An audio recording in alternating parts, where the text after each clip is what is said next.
અત્યાર સુધી પેટ ભરવા માટે, પેટ માટે જીવ્યો, હવે ઠેઠ માટે જીવવું છે, હવે એને અનુભવ કરવો છે. અને અંતિમ ઘડીએ જેમ ભગવાન દર્શન આપવા આવી જાય એમ તમને પણ એમ થાય કે અરે વાલા, મારો પણ છેલ્લો સમય તું સાધી દેજે, તું સુધારી દેજે. હું તો જીવ છું, મને મારા ઉપર વશ નથી, મને મારા મનની ખબર નથી કે આ ક્ષણે ભગવાનમાં છે ને બીજી ક્ષણે ક્યાં રહેશે. મને મારા મન પર ભરોસો નથી, પણ હા, મારા મન ઉપર મને ભરોસો નથી, મને તારા ઉપર બહુ ભરોસો છે કે તું મારા મનને ભટકવા નહીં દે. અને જે ભગવાન પર ભરોસો રાખે છે ને, ભગવાન એનો ભરોસો ક્યારે તૂટવા નથી દેતા. આ બધા અનુભવ આપણે કરીશું. શ્રાપ લાગશે પરીક્ષિતને તો આપણને એમ લાગે જાણે આપણને શ્રાપ છે 7 દિવસનો, કે અમારે પણ આ સોમથી રવિમાં જ જવાનું છે, તો લાવને મોકો મળ્યો છે. જેમ પરીક્ષિતને મળ્યો ને 7 દિવસમાં ઉદ્ધારના કારણ બની ગયા, ભાગવતને નિમિત્ત કરી પોતાનું કલ્યાણ સાધી લીધું. મને પણ મોકો મળ્યો 7 દિવસનો, હું શા માટે જવા દઉં? અને મરીને જ મુક્તિ ક્યાં ભાગવત કહે છે? આપણે જન્મથી મુક્તિ નથી જોઈતું, આપણે તો મુક્ત જીવન જોઈએ છે. મુક્તિનો અનુભવ કરતા કરતા જીવવું છે. અને મોક્ષ શું? મોક્ષ કૃષ્ણસ્ય ચેત ધ્રુવમ. આ મન ભગવાનમાં લાગી જાય એ જ તો મોક્ષ છે. બંધન અહમતા મમતાના છે, એ જ બંધન અને એ જ માયા. એમાંથી મન છૂટે અને ભગવાનમાં મન થઈ જાય, એ જ મુક્તિ. તો આ બધી જ યાત્રાના અનુભવ આપણે કરવાના છે. શ્રીમદ વ્રજ ભાગવત મહોત્સવમાં વ્રજ પણ હશે અને ભાગવત પણ હશે. અને જ્યારે આ બંને ભેગું થાય તો મહોત્સવ તો સહજ થઈ જાય. એવો મનમાં જાગેલો આહલાદ જે સર્વ લૌકિકને વિસ્મૃતિ કરાવી દે, એ જ ઉત્સવ છે, એ જ મહોત્સવ છે. અને એ મહોત્સવનો અહેસાસ અને અનુભવ આપણે બધાએ સાથે મળીને કરવાનો છે. 12 સ્વરૂપે એટલે કે 11 મનોરથી દ્વારા ભાગ્યોદયન એટલે કહ્યું ને, મદ ભાગ્ય છે આ બધા મનોરથી પરિવાર. કેટલા વર્ષોનો મનોરથ આ ક્ષણે સંપન્ન થવા જઈ રહ્યો. અને ઘણા લોકો મનમાં મનોરથો લઈને જતા રહે છે. એમની પછી ભલે કોઈ કરતા હોય, ભાગ્યશાળી છો તમે બધા. તમારી પાછળ નહીં, તમારી તો સામે કથા થઈ રહી છે, તમારી તો આગળ કથા થઈ રહી છે, અને તમે કથામાં બેઠા છો. આનાથી મોટું સૌભાગ્ય શું હોય છે? ઘણી વાર કરવાની ઈચ્છા વાળા ગયા પછી એમની ઈચ્છાઓ પૂરી થતી હોય. હું તો હંમેશા કહું, પોતાના હાથે ઈચ્છાઓ પૂરી કરી જોઈએ. મારા ગયા પછી આમ કરજો ને આમ કરજો, જે કરશે એ કરશે, જે કરે એ એનું. આપણે તો આપણા હાથે કરી દો. અને ઘણી વાર એમ થાય, તમે આટલી મહેનત, આટલો પરિશ્રમ, આટલા સમયનો ભોગ આપ્યા પછી જે ધન ભેગું કર્યું એ કોઈની મોજ મજા માટે મૂકી જવું તમારે? તમારા ગયા પછી એ ઉડાડે રેલમ છેલ બહુ મૂકી ગયા છે. તમારા જીવનનો આવો કઠોર પરિશ્રમનો આવી દુર્દશા કરવી છે? અરે ના, ચલો જે છે એના માટે વ્યવસ્થા ભલે કરીએ, પણ આપણા આત્મ કલ્યાણ માટે આપણું કમાયેલું ન વપરાય તો એનો બગાડ જ છે. તમારો પરિશ્રમ, તમારા જીવનના કર્મોનું ફળ એ જો તમારા આત્મ કલ્યાણનું કારણ નથી બનતું તો એ તમારા જીવનનો ભાર છે કે સાચવી અને મૂકી ગયા અને બીજા એને મોજ મજા કરી દીધી. તો આની તો દુર્ગતિ કરી ન કહેવાય. તમારી દરેક વસ્તુને કેવી સાચવો છો, ઉત્તમ રીતે એનો વિનિયોગ થાય એનો પ્રયાસ કરો છો. અને એટલા માટે આ તમારા બધાનું આ કાર્યમાં જોડાવવું એ પણ, અને દરેકના જીવનમાં એક ભાવ તો એવો હોય કે જીવનમાં એકવાર ભાગવત સપ્તાહ જરૂર કરવી. દરેક વૈષ્ણવના મનમાં એ ભાવ. ઘણી વાર ઘણા ગામોમાં જઈએ તો આમ 50-100 જણા વિનંતી કરવા. એક વચ્ચે એક સિટીમાં હું ગયો, આખો હોલ ભરીને બધા બેઠા હતા. બધા મળવા આવ્યા છે તો આ બધા કથાની વિનંતી માટે આવે છે. તમારા ગામમાં મારે 1 વર્ષ રોકાવું પડે આ બધું કરવું હોય તો ઘણી વાર સંભવ પણ નથી હોતું. પણ જ્યારે આવા સમાયોજન હોય ત્યારે આપણે આ રીતે સહભાગી થઈએ. જો ઘણીવાર આપણી યોગ્યતા કે આપણી પાત્રતા નથી હોતી, એટલે જ પુષ્ટિ ભક્તિમાં ને કૃષ્ણ ભક્તિમાં તમે જુઓ ને તો બહુ એકલતા નથી. અહીંયા યુથ છે, સમૂહ છે, અને સમૂહમાં ભક્તિ કરવાની વિશેષતા એ છે, ગોપીઓ પણ જયારે ગોપી ગીત પુકારે છે ને ઠાકોરજી, ત્યારે કેવું 19 પ્રકારના ગોપીજનો, એમના યુથ છે પાછા, કેવળ 19 ગોપીઓ જ નહીં, યુથ ગોપીજનોના. કારણ કે એવું કહેવાય કે તાનપુરા ઘણા બધા પડ્યા હોય અને એકના તાર હલાવો તો આપમેળે બીજા બધાના હલવાના. એમ આપણામાંથી આટલા બેઠા છે, એમાંથી કોઈ એવો ભગવદી હોય કે ઠાકોરજી એને જોઈને કૃપા કરવા માટે આ હોલમાં આવે, પછી આવ્યા પછી ઠાકોરજી ભેદભાવ ન કરી શકે, પછી તો બધા ઉપર એક સરખી કૃપા કરવી પડે. અને એટલા માટે કોઈના મુખમાંથી નીકળેલું ભગવત નામ એને ખેંચી લાવતું હોય ને, તો કોઈને નિમિત્તે આપણા પણ પર કૃપા થઈ જાય, આપણે અધિકારી થઈ જઈએ. એટલે જ આપણે ત્યાં સત્સંગ પાઠ એકલા નથી કરતા, વૈષ્ણવની સાથે મળીને કરીએ છીએ. અમારી તો કદાચ લાયકાત નથી કે અમારી વાણી યમુનાજી સુધી પહોંચે, પણ ક્યાંક અહીંયા બેઠા કોઈ ભાવથી પાઠ કરતું હોય અને એની વાણી જો યમુનાજી સાંભળીને કૃપા કરવા પધારે, તો એના કાનીથી આપણે પણ કૃપાના અધિકારી થઈ. આ ભાવ હંમેશા ભક્તિમાં રહેલો છે આપણે ત્યાં. તો આ વ્રજ ભાગવત મહોત્સવ અને વ્રજની ભૂમિનો મહિમા અનેક પ્રકારથી આપણે ત્યાં શાસ્ત્રોમાં ગાયો છે, અનેક પ્રકારથી મેં ઘણી કથાઓમાં કહ્યો પણ છે. કેટલા કેટલા દોહાઓ થકી, છંદો થકી, તીર્થોમાં કેટલા વર્ષો વસો ત્યારે જે કામ થાય એ વ્રજમાં એક ક્ષણથી થઈ જાય છે. એવો વ્રજનો મહિમા છે. એટલે કે ये सब मेरो अंग, ब्रजમાં ઠાકોરજી છે એમ નહીં કહું, બ્રજ ઠાકોરજી છે. આપણે ત્યાં તો પદ સાહિત્ય આ ઠાકોરજીનું જ ભૂમિ સ્વરૂપ. જો પ્રભુના અનેક સ્વરૂપ છે, પ્રભુને ભૂમિનું રૂપ ધારણ કરવાની ઈચ્છા થઈ તો એ બ્રજ બની ગયા, એમને પર્વત બનવાની ઈચ્છા થઈ તો એ ગિરિરાજજી બની ગયા, એમને કલકલ કલકલ વહેવાની ઈચ્છા થઈ તો એ યમુનાજી થઈ ગયા, એમને ગ્રંથ રૂપ ધરવાની ઈચ્છા થઈ તો એ જ ભગવાન ભાગવત બની ગયા. આ પ્રભુના જ રૂપો છે. એમને પ્રભુથી અલગ મનાતા નથી.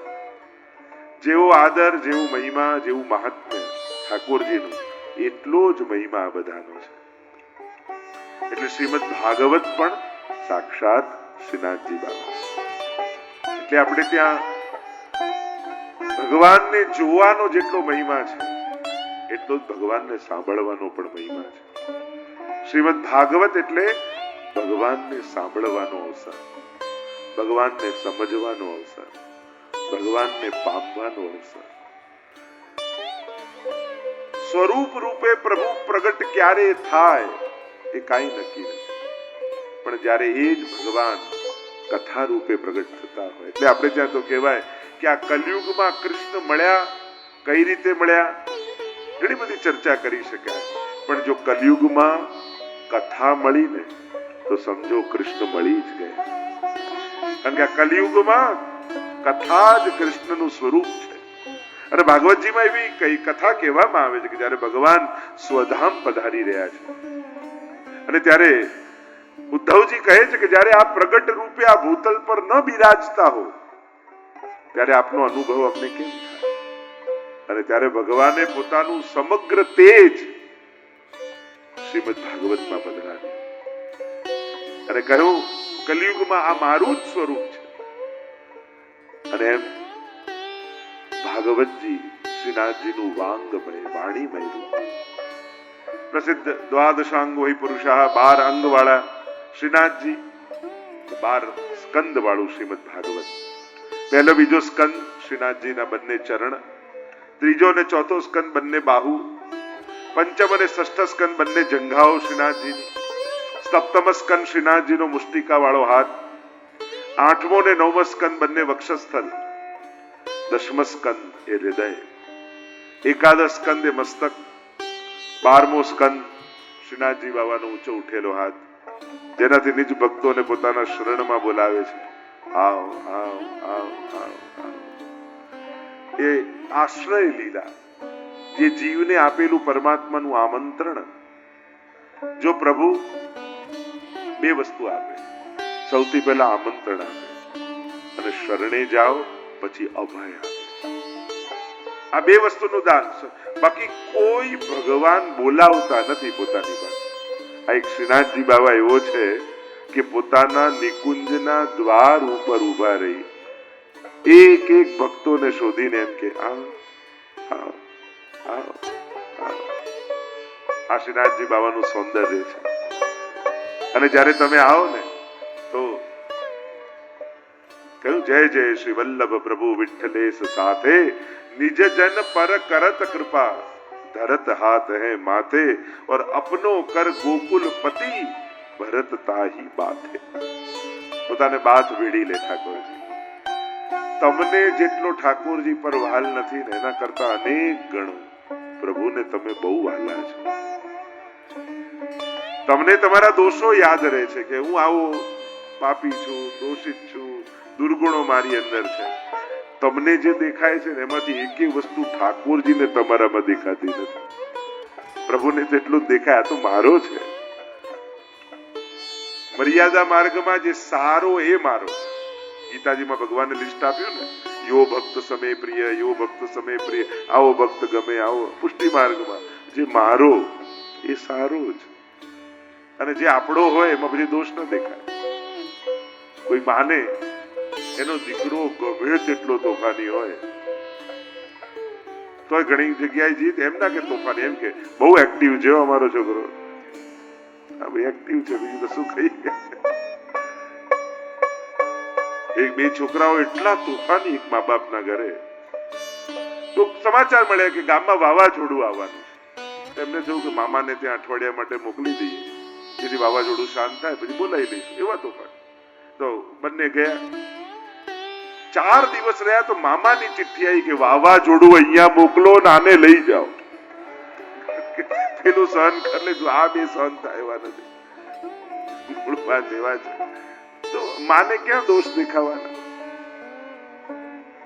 આ જ સ્વભાવ છે પરમાત્માનો. ભાગવત દ્વારા આ જ જાણવાનું છે. ધાત્રોચિતામ તતોન્યમ કંબા દયાલુ શરણમ બ્રજેમાં. પૂતના મારવા આવે ને તો એ મારવા વાળીમાં જેને માં દેખાય એ જ અમારો શ્રીનાથજી બાબા છે. કારણ કે ગતિ માની આપે છે ભગવાન, અસુરની ગતિ નથી આપતા. એમાં એને માં, આની ક્રિયા તો માં જેવી છે. જો કેવી માં જેવું મને પૈપાન કરાવે છે. એ વિષ લગાડ્યું એ તો ભગવાન ભૂલી જાય, દેખાય નહીં. એટલે તો આંખો બંધ કરી લીધી ને કે આ બધું વિશ્વ મારે નથી જોવું. મારે તો એની જે ક્રિયા માની છે એવી ગતિ એને આપી છે. આજ શ્રીનાથજી બાબાની કરુણા ભાગવતમાં આપણે અનુભવવાની. ભાગવત સાંભળ્યા પછી એક કામ બહુ મોટું થાય, ભગવાન પ્રત્યેનો ભય જતો રહે. જે ઠાકોરજીના નામે આપણે ડરેલા હોઈએ ને એ ભય નીકળી જાય. મેં તો ઘણા ને જો જે હવે બીક નથી લાગતી હો ઠાકોરજીની. પહેલા તો સેવા પધરાવતા ડર લાગતો, બ્રહ્મસમા લેતા ડર લાગતો, પુષ્ટાવતા ડર લાગતો, સગડી ભોગ ધરતા ડર, બધામાં ડર. અરે ભગવાન તો આનંદ રૂપ છે. એ દોષ જોવા થોડી બેઠો છે. પ્રભુ તો કેટલા કોમળ સ્વભાવ વાળા. અરે કદાચ દૂધમાં ખાંડ નાખવાનું ભૂલી ગયા, ઘરના લોકો ગુસ્સો કરશે, ઠાકોરજી ક્યારે નહીં કરે. એ તો એમ જ, તારો હાથ લાગ્યો ને એટલો મીઠો છે ને, મને તો એમાં જ એની મધુરતાનો અહેસાસ થાય. ભગવાન પાત્ર જોઈને કૃપા નથી કરતા, પ્રભુ વસ્તુ જોઈને કૃપા નથી કરતા, પ્રભુ હાથ જોઈને કૃપા કરે છે કે ધર્યું કોણે છે, શું ધર્યું, કેટલું ધર્યું એ ઠાકોરજી નથી જોતા, કોણે ધર્યું. એ તમને અગાધ પ્રેમ કરે. જે દિવસે પ્રભુના પ્રેમને ઓળખી જશો ને ત્યારે તમને એમ લાગશે કે અરે મારો ભાવ તો પ્રભુના પ્રેમની આગળ કાંઈ નથી. એવી કરુણા પ્રભુની છે. તો આ વ્રજ ભાગવત મહોત્સવમાં વ્રજની યાત્રા જ્યારે સાથે સાથે કરવાના છે તો એ વ્રજની મહિમાને સાથે ગાતા ગાતા આપણે આનંદ કરવાના છીએ. શ્રીમદ ભાગવતની આ મહિમા અનેક પ્રકારથી અનેક શાસ્ત્રોમાં, ભાગવતની અંદર પણ વ્રજની મહિમા છે. એટલે કે વ્રજ અને ભાગવત અન્યોન્ય છે, જુદા નથી. એક ભાગવતમાં મહત્તા જ આ વ્રજની લીલાને કારણે છે. બાકી અન્ય અન્ય કથાઓ તો અન્ય પુરાણોમાં છે, પણ સારસ્વત કલ્પના દ્વાપરમાં પ્રગટેલા પ્રભુની કથા એ શ્રીમદ ભાગવતમાં છે. એટલે જ અન્ય પુરાણો કરતા ભાગવતની મહિમા છે. એની પણ કથાઓ આગળ આપણે જેમ જોતા જઈશું એમ ગાતા જઈશું. વ્રજ ભૂમિ અને જે પણ વસ્તુમાં વ્રજ લાગી જાય એની મહિમા વધી જાય. વ્રજવાસી, વ્રજ ભોજન, વ્રજ ભાષા, વ્રજ ભૂષા, જેમાં વ્રજ લાગે એની મહિમા વધી જાય. જો આ ભૂમિ છે, ભૂમિ તો બધી જ છે, સબ ભૂમિ ગોપાલ કી, પણ એ તો ભૂમિ ही ગોપાલ રૂપ છે કે જ્યાં પગ મુકતા જ કૃષ્ણ કહેવાની ઈચ્છા થાય, એ ભૂમિ વ્રજ છે. જેની રજનો સ્પર્શ થતા જ ગોપીઓની સુધી મનમાં આવી જાય, એ જ વ્રજ ભૂમિ છે. વ્રજની ભૂમિનો જ મહિમા. ઘણી ભૂમિ જ એવી છે, આ ભક્તિની ભૂમિ છે. સ્પર્શ થતા જ ભક્તિ ભાવ જાગૃત થઈ જાય. અને એટલા માટે થોડી લૌકિકતા 7 દિવસ ઘટાડી દેજો. જેમ ઘરે રહો છો એ રીતે નથી રહેવું. આ 7 દિવસ ઠાકોરજીના નામે લખી નાખજો કે અમારા 7 દિવસ પ્રભુના. અને પ્રભુને ગમે એ રીતે 7 દિવસ મારે કાઢવા છે. ક્યાંકથી મળતું હોય તો આવી ધોતી બંડી લઈ આવજો. આ ઠંડી છે એટલે મારો આગ્રહ નથી, પણ આનંદ આવશે. વ્રજવાસી બનીને ફરશો ને તો જે મળશે એ રાધે રાધે. ઘણા તો પગે લાગીને જશે તમને, ખાલી આ કપડા પહેર્યા હશે ને તોય. વિચાર કરો, એક ખાલી ઉપરનું વસ્ત્ર પહેરવાથી લોકો પગે લાગતા હોય તો વ્યક્તિત્વ બદલી નાખવાથી ખરેખર આદરણીય ન થઈ જઈએ, સન્માનનીય ન થઈ જઈએ. એક વસ્ત્ર બદલવાથી આદર મળતો હોય, જ્યારે વ્યક્તિત્વ બદલતો. આ 7 દિવસ ઠાકોરજીના વ્રજવાસી બનીને મુખમાં શ્રી કૃષ્ણ શરણમ મમ, શ્રી કૃષ્ણ શરણમ મમ અખંડ જપ આપણો ચાલતો જ રહેવો જોઈએ. કોઈ ચેક કરવાનું નથી તમે લીધું કે નહીં. તમારે તમારી જાતને ભક્ત બનીને 7 દિવસ, જો ગામમાં તો એક વ્યક્તિ બનીને રહીએ, લોકોએ આપેલા લેબલો, એ પદવી હોય, પોસ્ટ હોય, બિઝનેસ હોય, એનાથી આપણને ઓળખતા હોય. અહીંયા એક ભક્ત તરીકે આપણી ઓળખાણ થઈ જાય. 7 દિવસ હું એક વૈષ્ણવ છું, એક વ્રજ ભક્ત છું, કૃષ્ણનો ભક્ત છું, કૃષ્ણનો પ્રેમ પામવા હું આવ્યો છું, કૃષ્ણને મળવા આવ્યો છું એના ઘરે. અને એટલા માટે સતત શ્રી કૃષ્ણ શરણમ મમ, શ્રી કૃષ્ણ શરણમ. બને એટલું ભગવત નામ લેજો, જેટલું ભગવત નામ લેવાય. સાથે સાથે જેને કાર્ય કરવું ગમતું હોય તો કાર્યકર્તાઓ જોડે થોડી વ્યવસ્થામાં આવી જજો. જો આ કોઈ આપણે કોઈ આમ ટૂર ઉપાડી હોય ને એવું નથી. આપણે બધા ભેગા મળી વ્રજ યાત્રા કરવા આયા છીએ. કોઈ આયોજક નથી, કોઈ વ્યવસ્થાપક નથી, કોઈ ટૂર ટ્રાવેલ નથી. આ તો એક અનુકૂળતા બધાને રહે તે સાથે મળી આપણે ભેગા થઈને આયા છીએ. એટલે એ જ રીતે આપણે બધા રહીશું કે આપણે બધા જ કાર્યકર્તા છીએ, આપણે બધા જ એક ભાગ છીએ આ આયોજનના. અને આપણે બધા સહભાગી બની પોતપોતાની વ્યવસ્થાને જાણી અને ઉત્તમ રીતે વ્યવસ્થા કરતા રહીએ તો આપણે બધા આનંદ માણી શકીશું. એટલે અહીંયા ભાવ લેવા આવ્યા હોઈએ ત્યારે ભાર બનીને નહીં રહેવું. એટલે આપણે બધા જ કાર્યકર્તાઓ છે. અહીંયા વ્રજની ભૂમિમાં બધા જ વિશેષ છે. તો પ્રભુમાં એટલે કે અહીંયા વ્રજવાસીઓ બોલતા હોય તો પ્રોગ્રામ બનતે हैं, बिगड़ते हैं, पर व्रज में वही आते हैं जिसे व्रजेश बुलाते. તો વ્રજવાસ ઠાકોરજી બોલાવે એ જ વ્રજની ભૂમિમાં આવી શકે. અને આપણે બધા અહીંયા છીએ તો બસ આ ભૂમિને, આ સમયને, આ ક્ષણને માણજો, અનુભવજો. એક એક સ્થળોમાં રોજ જવાના છીએ. કાલે યમુનાજી, તો યમુનાજીનો આનંદ માણજો.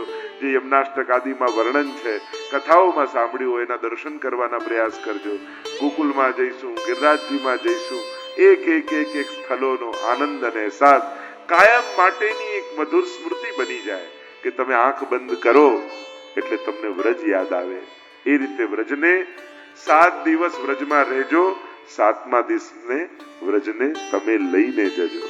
વ્રજવાસી બનીને જઈશું, વ્રજને પોતાનામાં વસાઈને જઈશું. 2 પ્રકારના વ્રજવાસીઓ, એક જે વ્રજમાં વાસ કરે અને બીજા જેને વ્રજને પોતાનામાં વસાવી લીધું હોય, એ પણ એક વ્રજવાસી છે. તો એ રીતે પણ તો વ્રજ ભાષા કોશિશ કરજો, વ્રજ ભાષા બોલવાની. જો પ્રભુને આપણે ત્યાં તો ઠાકોરજી કહે છે કે એક વ્રજવાસી ને કે ગારી પર 100 આદર બલિહારી. તમારી 100 સંસ્કૃતની સ્તુતિઓ કરતા ઠાકોરજીને વ્રજવાસીની ગાળ ગમે છે. અરે કાં જા રહ્યો, વ્રજની પણ અમુક શબ્દો છે, તો ઠાકોરજીને વ્રજભાષા બહુ પ્રિય છે.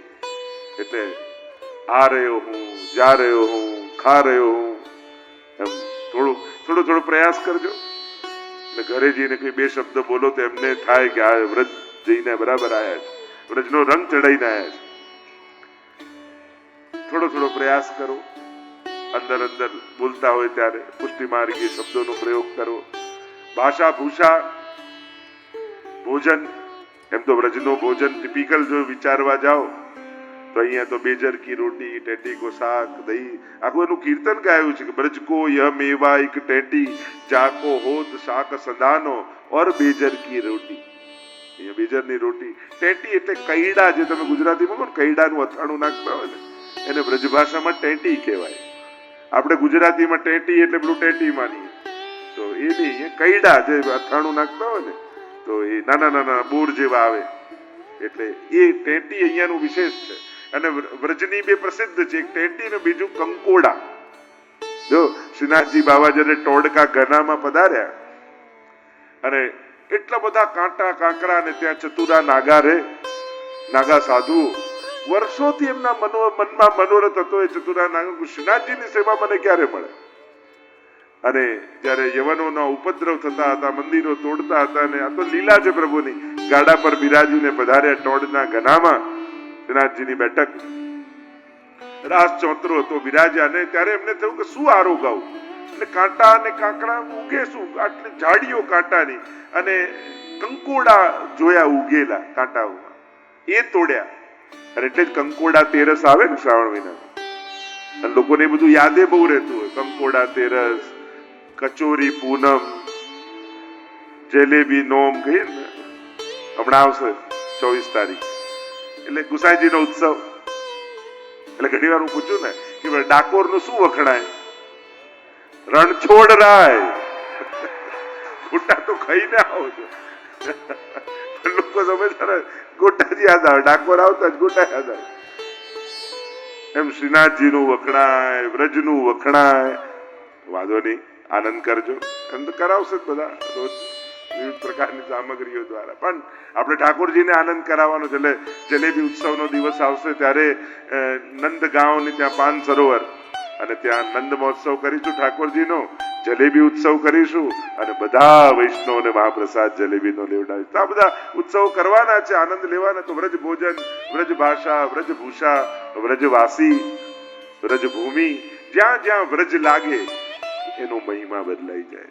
આપણી દ્રષ્ટિ એના પ્રત્યે અલૌકિક થઈ જાય.